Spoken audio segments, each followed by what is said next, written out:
Aaron and his sons and the elders of Israel. He said to Aaron, "Take a bull calf for your sin offering and a ram for your burnt offering, both without defect, and present them before the Lord. Then say to the Israelites, Take a male goat for a sin offering, a calf and a lamb, both a year old and without defect, for a burnt offering, and an ox and a ram for a fellowship offering to sacrifice before the Lord, together with a grain offering mixed with olive oil. For today the Lord will appear to you." They took the things Moses commanded to the front of the tent of meeting, and the entire assembly came near and stood before the Lord. Then Moses said, "This is what the Lord has commanded you to do, so that the glory of the Lord may appear to you." Moses said to Aaron, "Come to the altar and sacrifice your sin offering and your burnt offering, and make atonement for yourself and the people. Sacrifice the offering that is for the people, and make atonement for them, as the Lord has commanded." So Aaron came to the altar and slaughtered the calf as a sin offering for himself. His sons brought the blood to him, and he dipped his finger into the blood and put it on the horns of the altar. The rest of the blood he poured out at the base of the altar. On the altar he burned the fat, the kidneys, and the long lobe of the liver from the sin offering, as the Lord commanded Moses. The flesh and the hide he burned up outside the camp. Then he slaughtered the burnt offering. His son handed him the blood, and he splat it against the sides of the altar. They handed him the burnt offering piece by piece, including the head, and he burned them on the altar. He washed the internal organs and the legs up, and burned them on top of the burnt offering on the altar. Aaron then brought the offering that was for the people. He took the goat for the people's sin offering and slaughtered it and offered it for a sin offering, as he did with the first one. He brought the burnt offering and offered it in the prescribed way. He also brought the grain offering, a handful of it, and burned it on the altar in addition to the burnt offering. He slaughtered the ox and the ram as the fellowship offering for the people. His sons handed him the blood, and his blood is against the sides of the altar. But the fat portion of the ox and the ram, the fat tail, the layer of fat, the kidneys, and the long lobe of the liver, these they lay on the breast, and then Aaron burnt the fat on the altar. Aaron weighed the breast and the right thigh for the Lord as a weight offering, as Moses commanded. Then Aaron lifted his hands toward the people and blessed them. And having sacrificed the sins offering, the burnt offering, the fellowship offering, he sat down. Moses and Aaron then went into the tent of meeting. When they came out, they blessed the people, and the glory of the Lord appeared to all the people. Fire came out from the presence of the Lord and consumed the burnt offering and the fat portion on the altar.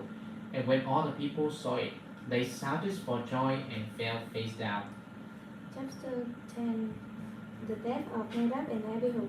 Aaron's son Nadab and Abihu took their censers, put fire in them, and added incense, and they offered an authorized fire before the Lord, contrary to his command. So fire came out from the presence of the Lord and consumed them, and they died before the Lord. Moses then said to Aaron, "This is what the Lord spoke of when he said, 'Among those who approach me, I will be proved holy. In the sight of all the people, I will be honored.'" Aaron remained silent. Moses summoned Mishael and Elzaphan, son of Azan, uncle Uziel, and said to them, "Come here, carry your cousins outside the camp, away from the front of the sanctuary." So they came and carried carry them still in their tunics outside the camp at Moses' order. Then Moses said to Aaron and his sons Eleazar and Ithamar, "Do not let your hair become unkempt, and do not tear your clothes, or you will die, and the Lord will be angry with the whole community. But your relatives, all the Israelites, may mourn for those the Lord has destroyed by fire. Do not leave the entrance to the tent of meeting, or you will die, because the Lord's anointing oil is on you." So they did as Moses said. Then the Lord said to Aaron, "You and your son are not to drink wine or other fermented drink whenever you go into the tent of meeting, or you will die. This is a lasting ordinance for the generations to come, so that you can distinguish between the holy and the common, between the unclean and the clean, and so you can teach the Israelites all the decrees the Lord has given them through Moses." Moses said to Aaron and his remaining sons, Eleazar and Ithamar, "Take the grain offering left over from the food offering, prepare without yeast, and present it to the Lord, and eat it beside the altar. For it is most holy. It is in the sanctuary area, because it is your share and your son's share of the food offering presented to the Lord. For so I have been commanded. But you and your sons and your daughters may eat the breast that was waved and the thigh that was presented. Eat them in a ceremonially clean place. They have been given to you and your children as your share of the Israelites' fellowship offering. The thigh that was presented and the breast that was waved must be brought with the fat portion of the food offering to be waved before the Lord as the wave offering. This will be the perpetual share for you and your children, as the Lord had commanded." When Moses inquired about the goat of the sin offering and found that it had been burned up, he was angry with Eleazar and Ithamar, Aaron's remaining sons, and asked, "Why didn't you eat the sin offering in the sanctuary area?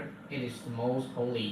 It was given to you to take away the guilt of the community by making atonement for them before the Lord.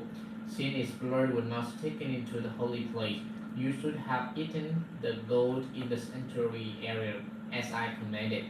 Aaron replied to Moses, "Today they sacrifice their sins offering and their burnt offering before the Lord, but such things as this have happened to me. Would the Lord have been pleased if I had eaten the sins offerings today?" When Moses heard this, he was satisfied. Leviticus 11, Clean and unclean food. The Lord says to Moses and Aaron, says to the Israelites, "All of all the animals that live on land, these are the ones you may eat. You may eat any animal that have a divided hoof and that chews the cud. There are some that only chews the cud or only have a divided hoof, but you must not eat them. The camel, though it chews the cud, does not have a divided hoof. It is ceremonially unclean for you. The hyssop, though it chews the cud, does not have a divided hoof. It is unclean for you. The rabbit, though it chews the cud, does not have a divided hoof. It is unclean for you. And the pig, though it has a divided hoof, does not chew the cud. It is unclean for you. You must not eat their meat or touch their carcasses. They are unclean for you. Of all the creatures living in the water of the seas and the streams, you may eat any that have fins and scales. But all creatures in the sea or streams that do not have fins and scales, whether among all the swimming things or among all the other living creatures in the water, you are to regard as unclean. And since you are to regard them as unclean, you must not eat their meat. You must regard their carcasses as unclean. Anything living in the water that does not have fins and scales, it is to be regarded as unclean by you. These are the birds you are to regard as unclean and not eat because they are unclean: the eagle, the vulture, the black vulture, the red kite, any kind of black kite, any kind of raven. The horned owl, the sweet owl, the goon, any kind of hawk, the little owl, the cormorant, the red owl, the white owl, the desert owl, the osprey, the stork and kite, any kind of heron, and the hoopoe and the bat, all flying insects that walk on all fours are to be regarded as unclean by you. There are, however, some flying insects that walk on all fours that you may eat, those that have jointed legs for hopping on the ground. Of these, you may eat any kind of locust, katydid, cricket, and or grasshopper, but all other flying insects that have four legs you are to regard as unclean. You will make yourself unclean by these. Whoever touches their carcasses will be unclean till evening. Whoever picks up one of their carcasses must wash their clothes and they will be unclean till evening. Every animal that does not have a divided hoof or that does not chew the cud is unclean for you. Whoever touches the carcass of any of them will be unclean.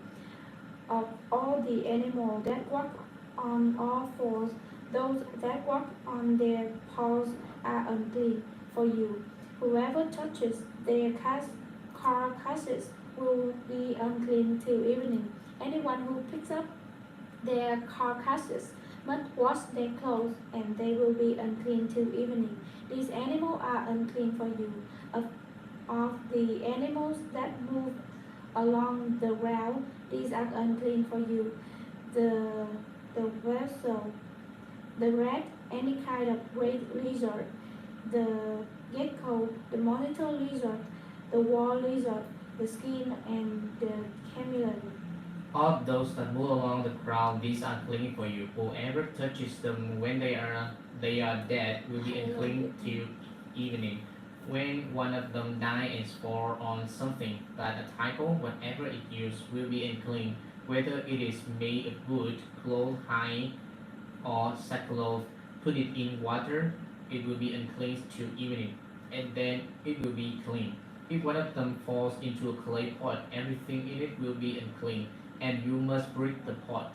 Any food you are allowed to eat that has come into contact with water from any such pot is unclean, and any liquid that is drunk from such a pot is unclean. Anything that one of their carcasses falls on becomes unclean. An oven or cooking pot must be broken up. They are unclean, and you are to regard them as unclean.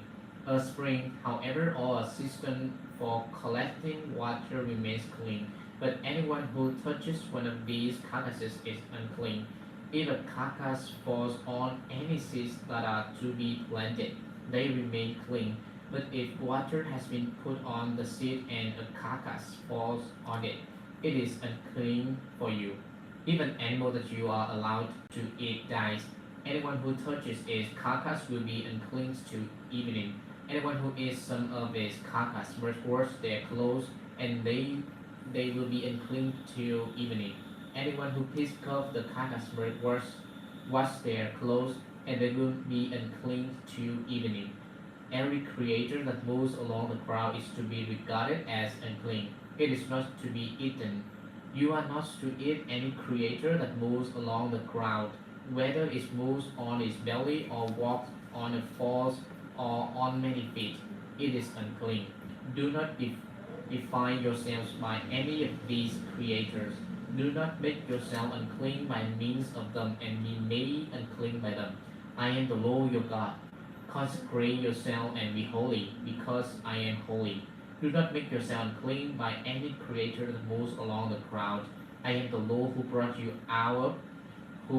up out of Egypt to be your God. Therefore be holy, because I am holy. These are the regulations concerning animals, birds, every living thing that moves about in the water and every creature that moves along the ground. You must distinguish between the unclean and the clean, between living creatures that may be eaten and those that may not be eaten. Finish. Yeah, đúng luôn, đúng chính tầm một. Hello Hồng Ngọc.